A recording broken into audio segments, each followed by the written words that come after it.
কিরে, তুই এত মন মরা হয়ে আছিস কেন, কি হয়েছে? তখন বনশ্রীদি বললেন, আর বলবেন না, আমি আজকে না ঘরের চাবিটা হারিয়ে ফেলেছি।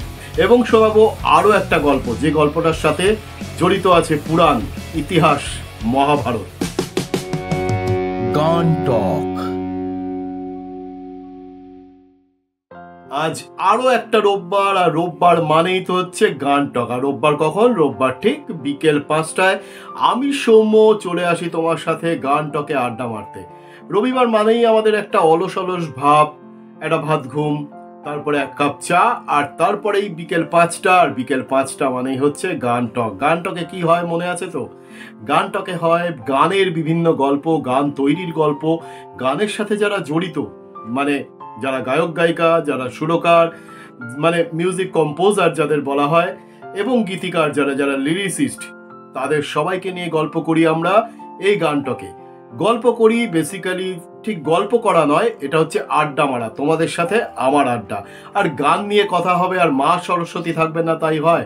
এই দেখো আমার মা সরস্বতী স্বয়ং বিরাজমান ঠিক আমার সামনে, আমার এই কম্পিউটার টেবিলের ওপরে।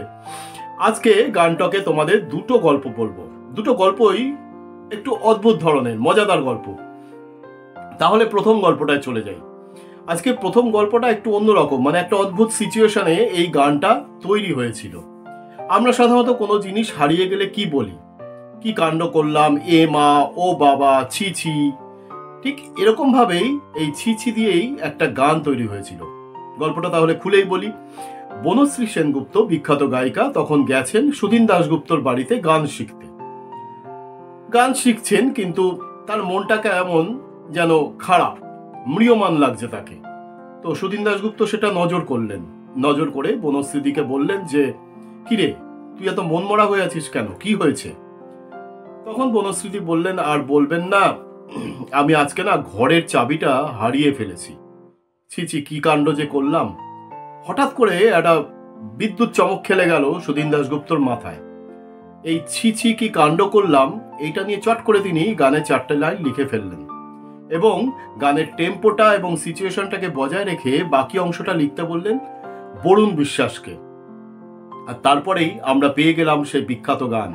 বনশ্রীর যত জনপ্রিয় গান আছে, বনশ্রী সেনগুপ্তর যত জনপ্রিয় গান আছে, তার মধ্যে অন্যতম জনপ্রিয় হচ্ছে এই গানটা। গানটা তো অবশ্যই শোনাবো, এবং শোনাবো আরো একটা গল্প, যে গল্পটার সাথে জড়িত আছে পুরাণ, ইতিহাস, মহাভারত।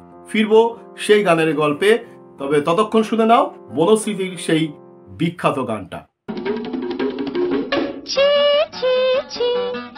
কাণ্ড করেছি, আমি সুখের ঘরের চাবিটাকে হারিয়ে ফেলেছি। একই কাণ্ড করেছি, আমি সুখের ঘরের চাবিটাকে হারিয়ে ফেলেছি।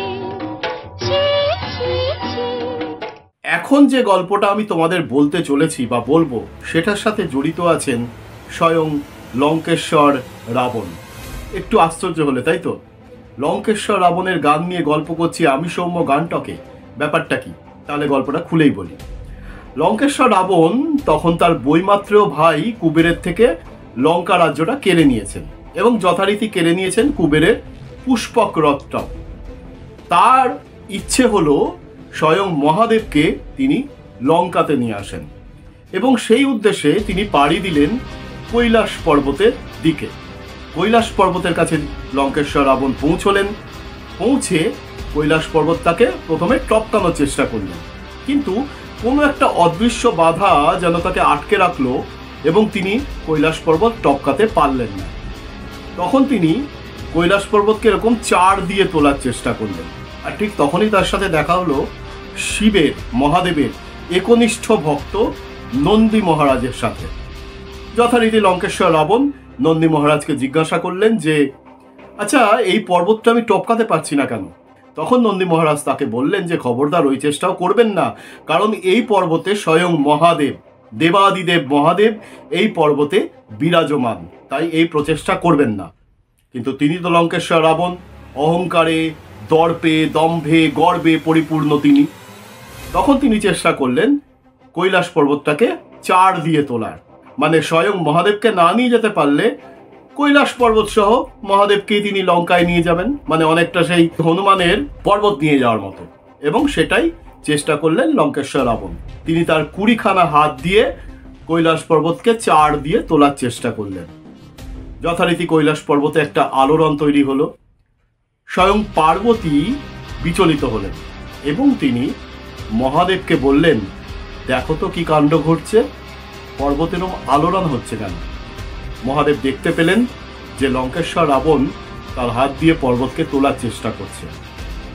তখন দেবাদিদেব মহাদেব তার বাঁ পায়ের বুড়ো আঙুল দিয়ে পর্বতের উপরে একটা চাপ দিলেন এবং সেই চাপে তো ত্রাহি ত্রাহি রব, মানে অশেষ দুঃখ পেলেন, অশেষ কষ্ট পেলেন, অশেষ যন্ত্রণা পেলেন লঙ্কেশ্বর রাবণ।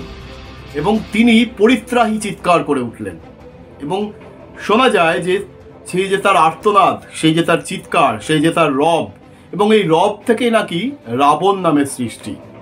এই নিয়েও অনেক বিতর্ক আছে কিভাবে রাবণ নামের সৃষ্টি হয়েছিল।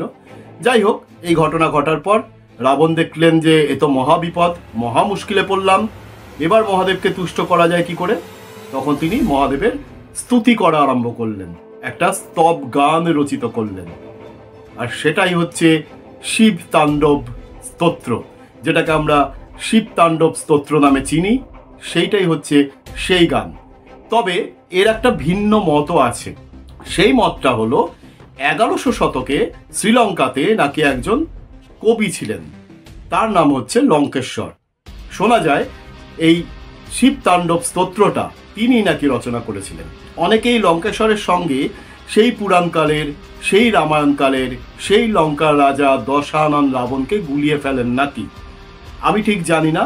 তবে এরকম গল্প প্রচলিত আছে, আর সেই গল্পটাই আজকে আমি তোমাদের বললাম। আর অবশ্যই তো শোনাবো শিব তাণ্ডব স্তোত্র, কিন্তু তার আগে দুটো কথা বলার আছে।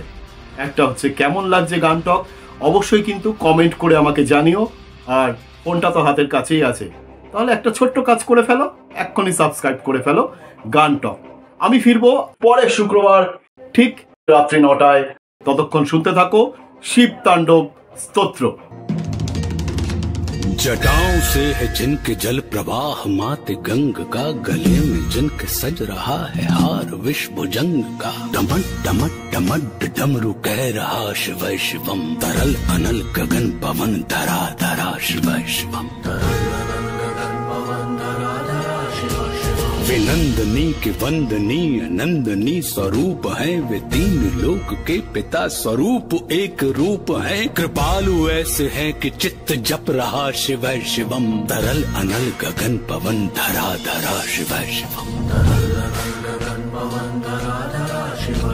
है नीलकंठ सौम्य नील पंकजा समान है, मनुष्य क्या वे देवता के दंड का विधान है। समक्ष उनके काल स्वयं भज रहा शिव शिवम, तरल अनल गगन पवन धरा धरा शिव शिवम।